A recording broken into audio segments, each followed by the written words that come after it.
We all have certain video games we just refuse to play. Sport games like Madden and 2K, first person shooters like Call of Duty, or even MMOs like FF14 and even World of Warcraft. And it's all justified. Some people just may not like games that only revolve around guns and balls, while others hate playing turn based games. There's nothing wrong with not finding a game suitable for yourself, as long as you can say you tried to get into it. Now, the people that hate on a game but never think about giving it an actual try, you can't exactly listen to their opinions. I mean, after all, they have no actual experience with said game. And I fear I was one of those people until recently. February 10th, 2021. COVID is still a thing, and everyone is still being cautious and social distancing. I had started high school and got to Destiny 2 pretty early on into the pandemic.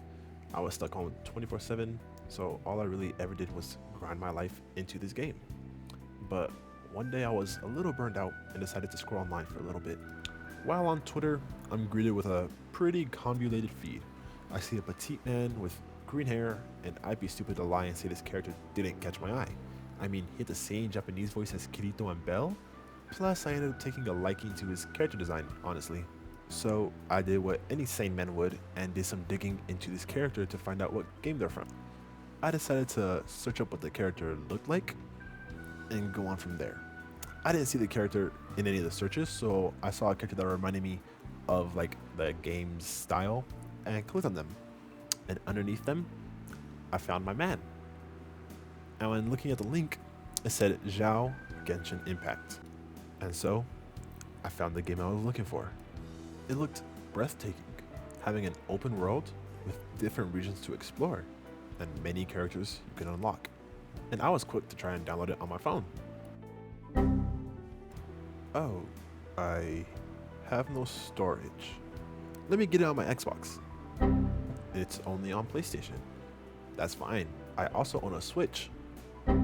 Releasing soon. So I never really got to give Genshin a try, and it was a bummer to say the least. But in one short month, I'd be getting a PS5, and then I'd actually be able to play the game. Until then, I went on with life, seeing some small clips of Genshin here and there, but nothing crazy. But then, 14 days later, February 24th, a video pops up on my YouTube. It's about Genshin, and the thumbnail states, "I got scammed." Now, of course, this quickly caught my interest. I mean, I'm interested in this game, and it's free. How can one get scammed? I wasn't aware of the monetization within this game, so I assumed there was skins for the characters. Nothing more. So, did he just never receive the skins? Weird. I decided to click on the video and watch it. And that's when I learned the hard truth. The gacha system. Before this video, I had no idea about the wishing system. I was under the impression that when a game is marketed as a gacha game, it's just a type of game with an anime-like aesthetic.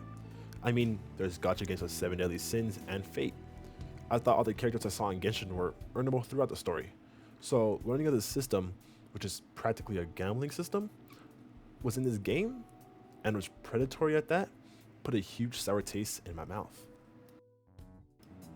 Throughout this video, this man is summoning for a weapon, Staff of Homa. And guess what? He throws more than a band into trying to get this weapon, almost 2 bands to be precise. And what did he get with all this money? Not the weapon he wanted. So, in my mind, I'm now under the impression this game has a predatory system that has no guarantee of getting any unit or weapon you want. Even if you used over $1,000, it still may not be enough. After that, I'm sure you can see why I decided Genshin wasn't going to be for me, let alone any gacha game. So when the PS5 ended up coming in shortly after, I never actually got to truly give Genshin a chance. I moved on. Well, it's been nearly 5 years since then, and while I still never picked up Genshin, even after I got myself a PS5 and even a PC, I did watch my fair share of Genshin lore videos. I mean, can you blame me? Some of these lore videos go hard. So of course, this led to a few gacha videos popping up on my YouTube and Twitter feed every now and then. Nothing I cared about though. But then, on January 20th, I see all these memes on Twitter about letting the factory grow, and some girl being compared to a penguin, and I won't lie, this character right here, being compared to a penguin, definitely got my attention. What can I say, she's adorable. I ask around a bit, and I get the game's name, Arknights Endfield. Right away, I learn it's a gacha game, so I almost set it aside just like Genshin.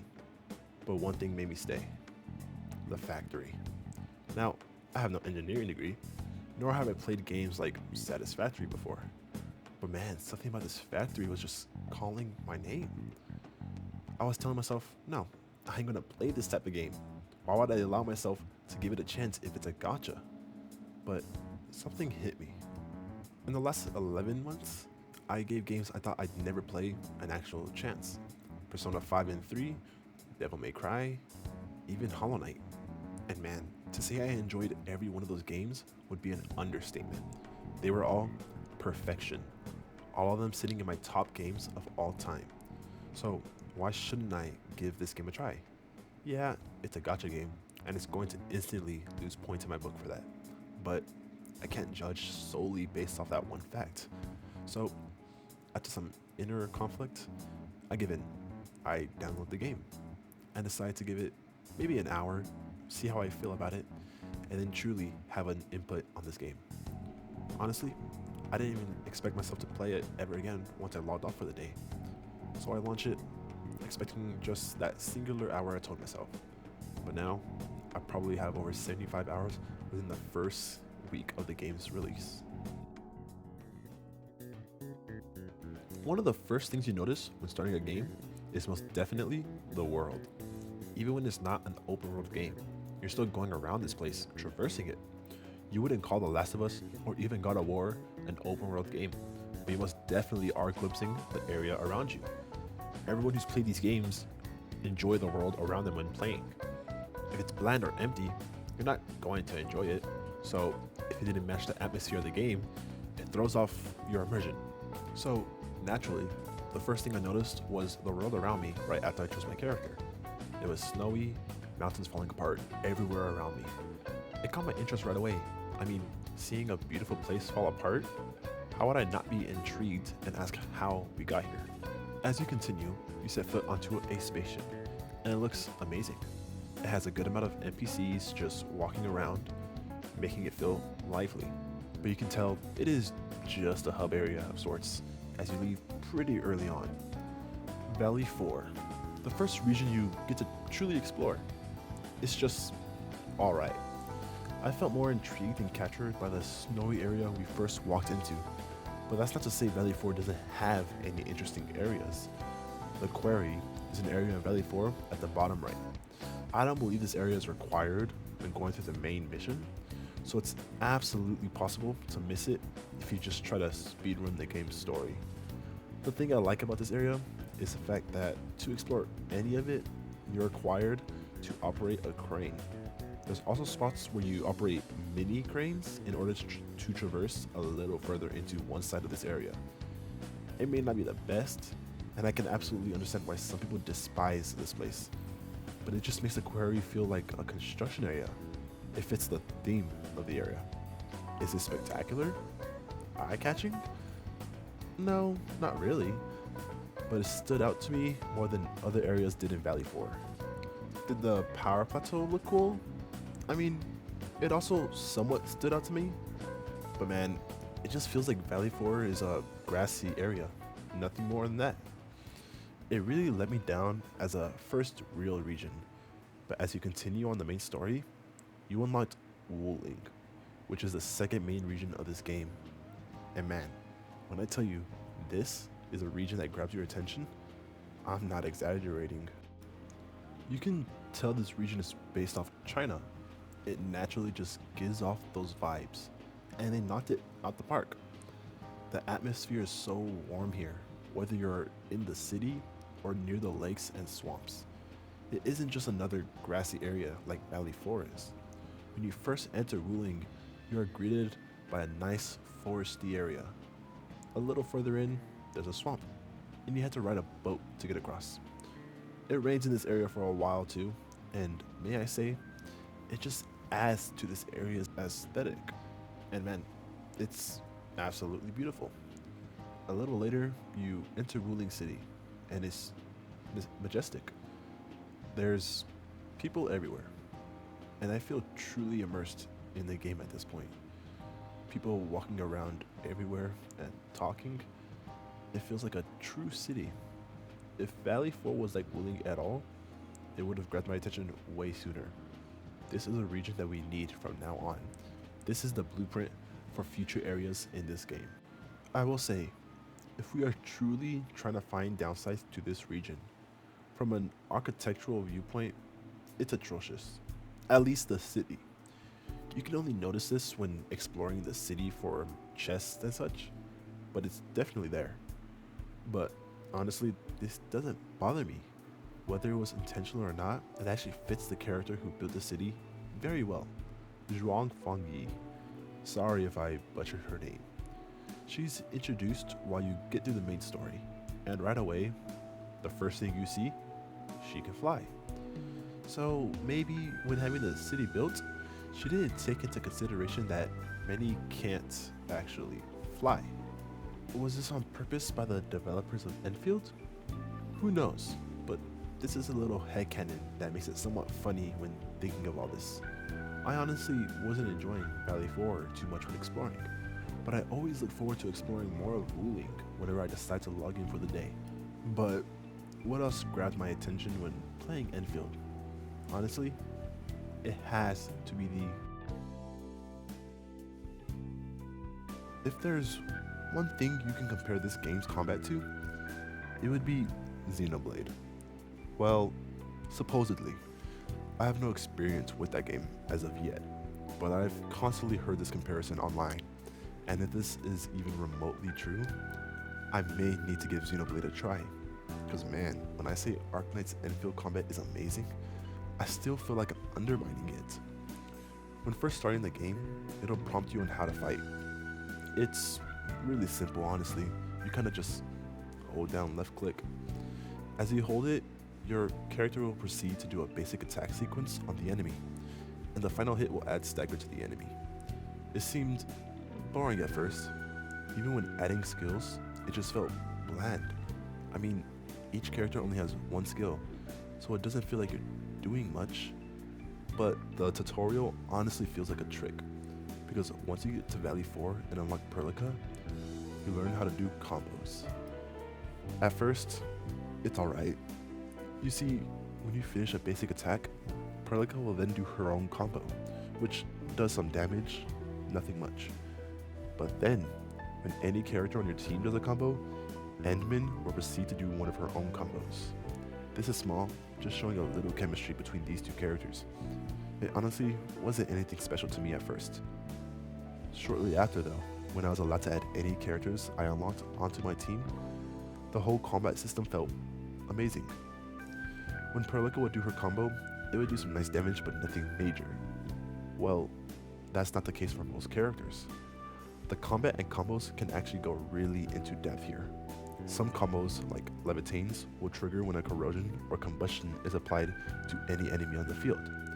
She creates a fire pillar under an enemy, gains a stack of melting flame, and gains extra ultimate energy. The melting flame stacks are used for her skill, making it deal way more damage.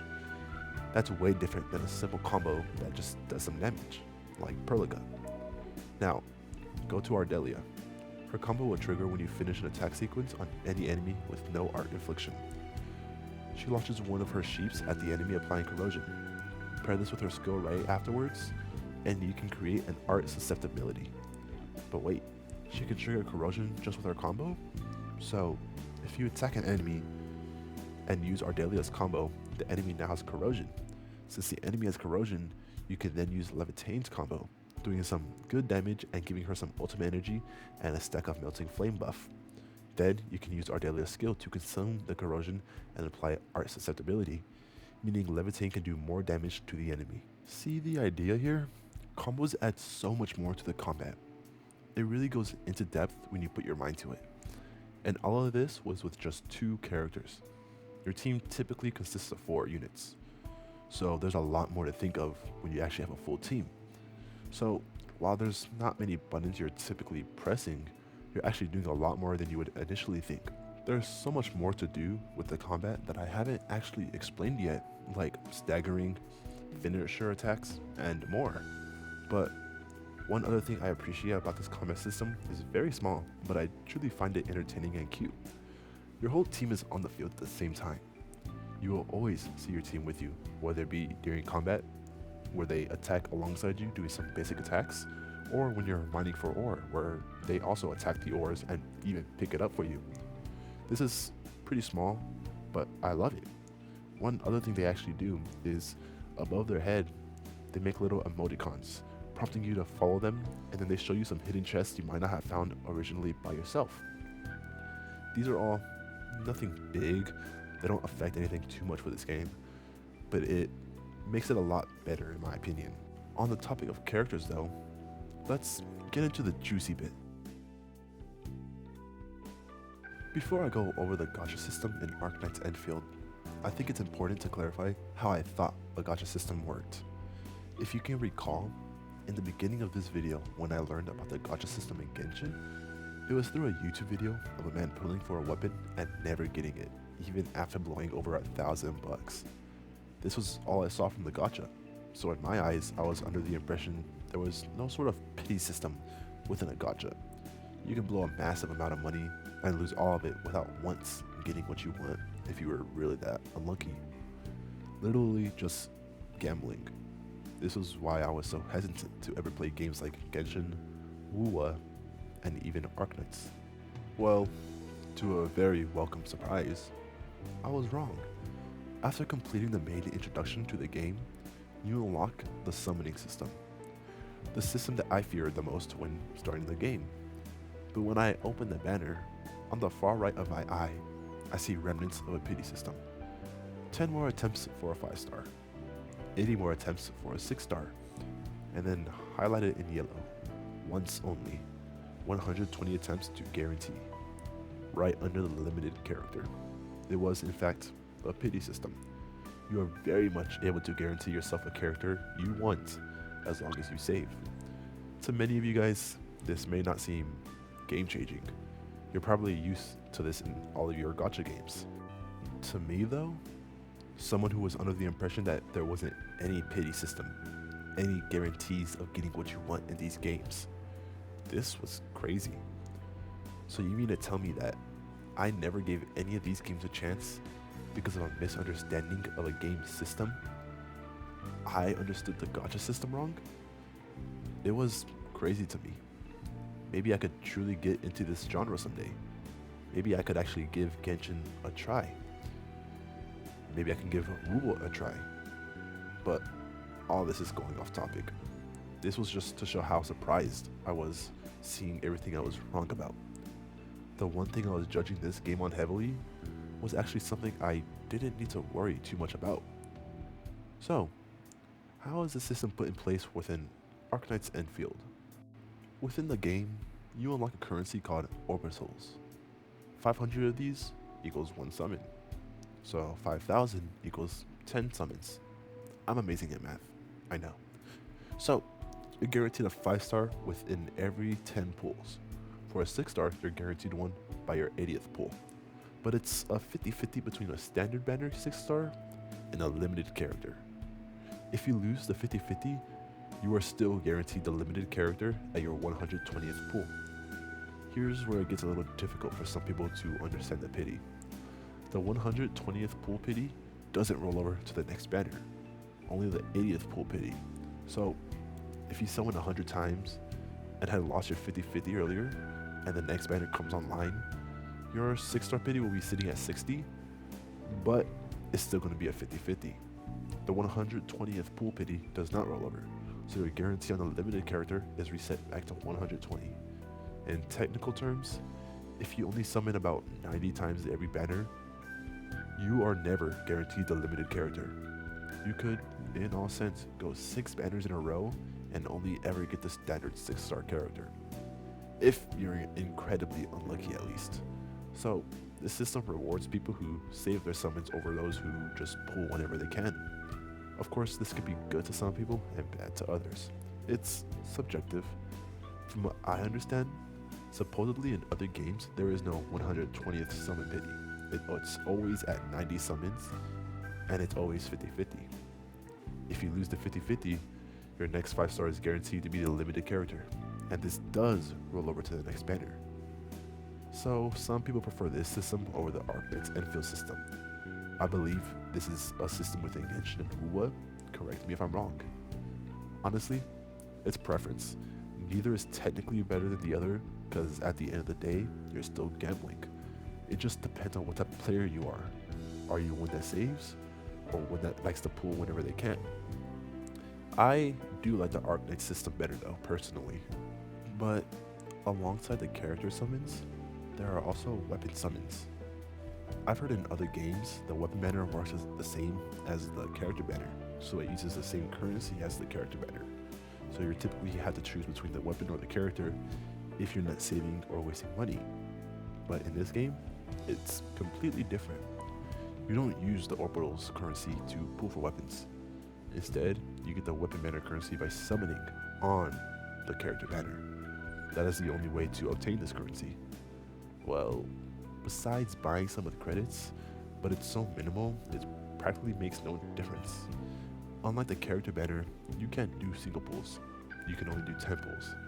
And at 80 pulls, you're guaranteed the limited weapon. But alongside this, it feels like the rates to get a 6-star weapon is far higher than a character. I actually got like 3 6-star weapons while trying to get Levitate's weapon, and it felt amazing. Now, this isn't to say it's better than other games, because you're actually forced to pull for characters if you want to pull for a weapon, and that might turn some people off. But this does, once again, reward people who save for characters, because if I'm saving for Yvonne and I pull for her when she comes out, I'm gonna have a lot of weapon banner currency, which means I'm practically guaranteed to get her weapon alongside her. I personally love the system Arknights has in place for its gacha, as I am one to save for characters I want. I don't like pulling whenever I can, but as I said earlier, it is subjective at the end. Now, with every new game that releases, a new community of people are formed. While these communities aren't a make or break for the game, they can certainly affect its future. If everyone in a game's community says a game is bad, and that's all everyone outside the community hears, the game might not grow, which can lead to a downfall of a game over time, especially if it's a live service game. This isn't new to anyone. Even right now, there's so many people saying bad things about the newest extraction shooter, Marathon. They are labeling it as the next Concord, and this alone does affect how some people think of this game. Many are now thinking this game won't succeed and won't even think about giving it a try. Honestly, personally, I think if it wasn't for Bungie's amazing marketing team and the strategy of having so many big streamers like the Burnt Peanut play the game early on, alongside having the game be free for a couple days before it actually releases, then the game could have actually failed within its first month. That's how much a group of people can affect a game. But that's Marathon. That's a whole different game, even a whole different genre. So what about Enfield? Is its player base just as hateful? No, this game's community is amazing. Whether it be Twitter, TikTok, or even Reddit, when I see people talking about this game, it's always jokes about growing the factory or helping people understand how the factory works, and even giving out codes to copy their own factory if they don't want to make it themselves. Everyone is always giving out tips on how to build a character or make a team. My favorite part is, they talk a lot about the original Arknights game in such a good light that it's made me and many others get into the original Arknights game. While I myself haven't given the actual game a try, I've looked into its lore so much. If you scroll through my YouTube history, a lot of it is just Arknight stories on people like Theresa or the Doctor. Now, is this community perfect? Of course not, but expecting anything in life to be perfect isn't smart. There will always be a minority of people hating on the game just for fun, with no other motive. But it's such a minority that you might not even notice it. If every gacha game space is like this, then I can't wait to give Genshin an actual try soon. Honestly, if this video hasn't given off that vibe yet, guys, I love this game, and a lot. Now, I haven't played a lot recently. I've been extra busy with life, but I like to log in when I can. Now, is this game perfect? No, it has its own flaws. The main one being when the game first released, there was no endgame mode, and a lot of people did voice their concern for that. But now there is. Is the endgame mode good? I don't know. I actually haven't given it a try, and I hope to give it a try soon. But only time will tell. Seriously though, this game has shown me my love for gambling for characters. Arknights Endfield has truly introduced me into the gacha space, and I plan out to try out Genshin soon, probably in the next few days, as I keep seeing a man named Varka all over my screen. He's hot, I can't lie. I need to see who he is. So after I take a break from Arknights, Genshin's the next gacha I'm gonna try, and hopefully it's just as good as this game. Thank you to anyone who has stuck to the end of this video. This was my first project, and it did take a while to get through this, I won't lie. Just getting myself to finish this script took 17 days. I was very on and off when I was doing this, but I just enjoy this game so much and want to show others my love for it. I hope this game continues to thrive, and to anyone who hasn't even tried this game once, I hope this video was enough of a push for you to at least download it and give it like an hour like I did. See what you truly think, and please, let me know what you think about the game in the comments, alongside what I could do better for my videos for future reference. It would mean a lot. Thank you.